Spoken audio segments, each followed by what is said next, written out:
Hello, welcome to Trees Crafts and More. Today we're going to be making homemade caramel icing. So what we're going to need is a cast iron pan or skillet. And the first thing we're going to do is melt the butter in this pan. So I'm going to turn it on to about medium-low heat. And I'm going to go ahead and put 1 stick of butter, regular butter, in here.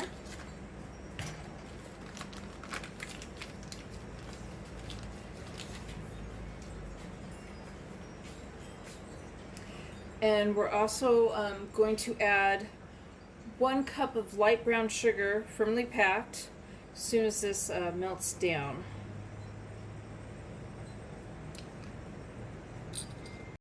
Alright, so the butter is melted. We're going to go ahead and add in the sugar. Now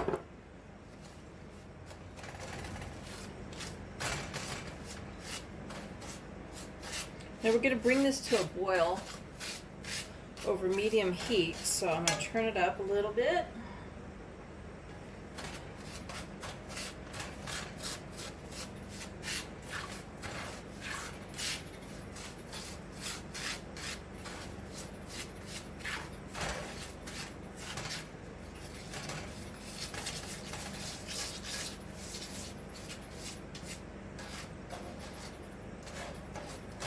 Right now I'm just trying to stir it in, get the sugar down.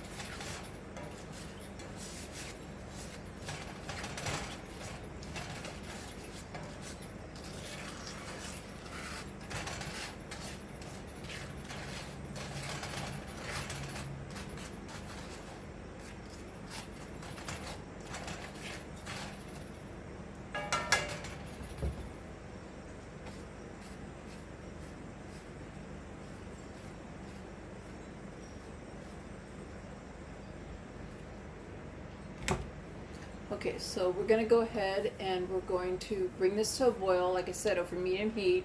And then when it comes to a boil, we're going to reduce the heat to medium-low again. And we're going to cook it like that for 2 minutes, stirring it constantly for the 2 minutes. So we'll just go ahead and bring it to a boil. Alright, so it's boiling, and we're going to start stirring it for 2 minutes. The whole time it's boiling.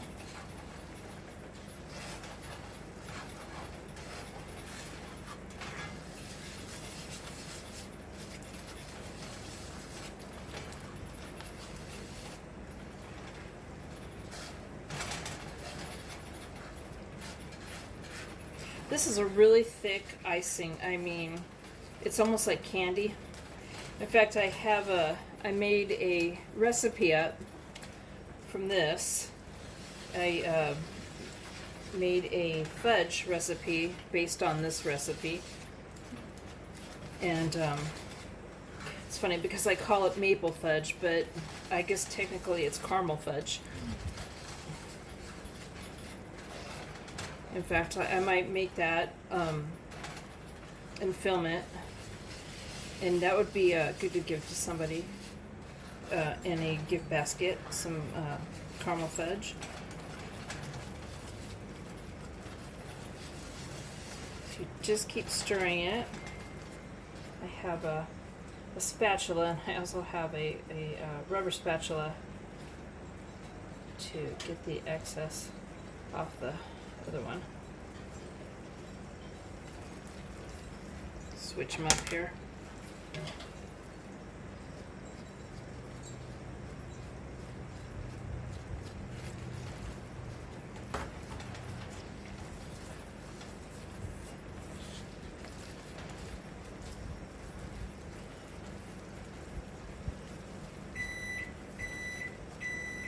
Okay, so now we're going to remove the icing to a hot pad. I just went ahead and moved it over to the other burner that wasn't hot. I just have more room right there right now. Okay, so now we're going to add the milk, which is 1/4 cup of evaporated milk. Now, if you don't have that, you could substitute cream or half and half or even regular milk. And I just happen to not have it right now, so I'm substituting regular milk. And again, this is a 1/4 of a cup. And I've used regular milk in it many times. So while stirring, we're going to be adding the milk slowly here.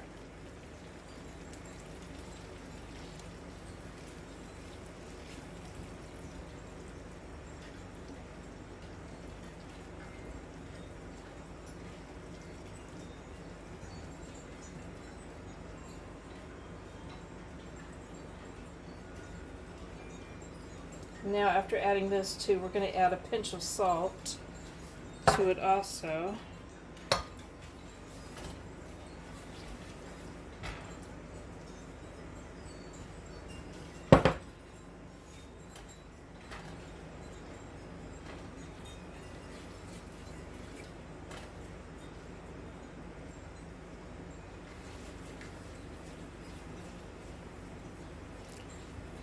As soon as I get this stirred in just a little bit more, we're going to return it to the hot burner.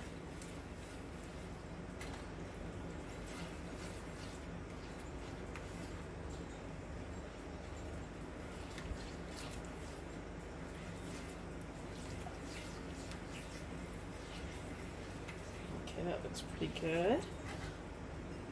And after returning it to the stove, I'm bringing it back to a full boil.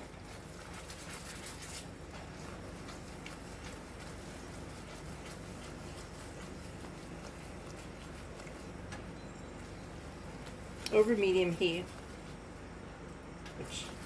There we go. Which mine's basically it's back to a full boil already. Doesn't take very long. Alright. Okay, so now we're going to remove it from the heat and we're going to let it cool to about lukewarm. Okay, so I've poured the syrup sugar, whatever you want to call it, into this bowl. And with a mixer, a handheld mixer on medium speed, I am going to mix in 2 cups of powdered sugar and a 1/2 teaspoon of vanilla. So I'm just going to go ahead and put the vanilla in first.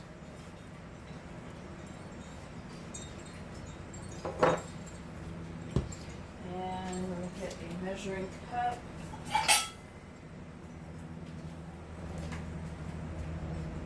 I don't want to just dump all the sugar in at once. I'm going to do it gradually.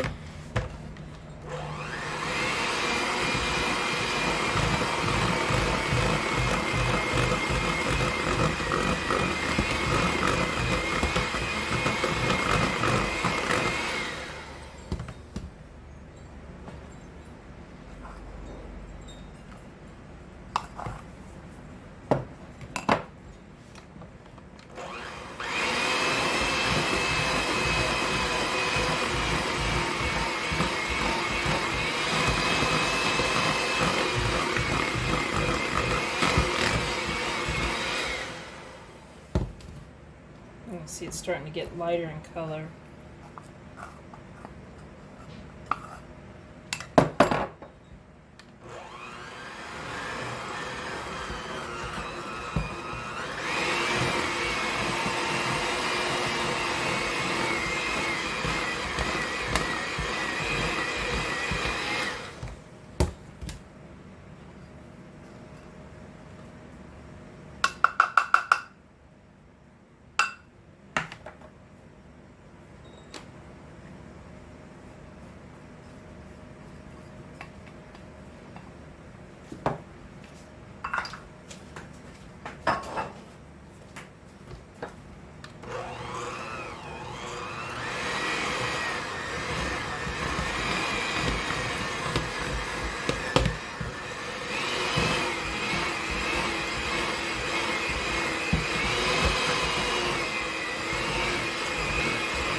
can see how that looks.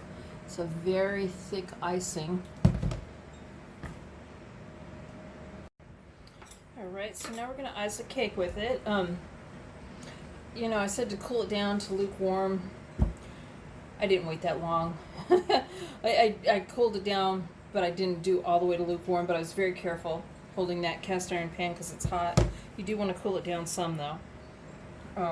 But the recipe just says to do that. This recipe's been in my family for a long time, but I have seen exact recipes that to the exact point of everything. It's a Pennsylvania Dutch recipe, and I've seen some other ones though that are just like it. Now the cake I'm using, this is Hershey's Perfectly Chocolate cake recipe, and you can use any other chocolate recipe. This just happens to be my favorite cake to use with this. It's a really moist cake, so I like to use this along with the maple icing. And you could put it on a white cake or a yellow cake. That would go good too. And the icing's a little warm. It'll frost better that way. Like I said, it's a really thick icing, and I think the more it sets, the thicker it gets.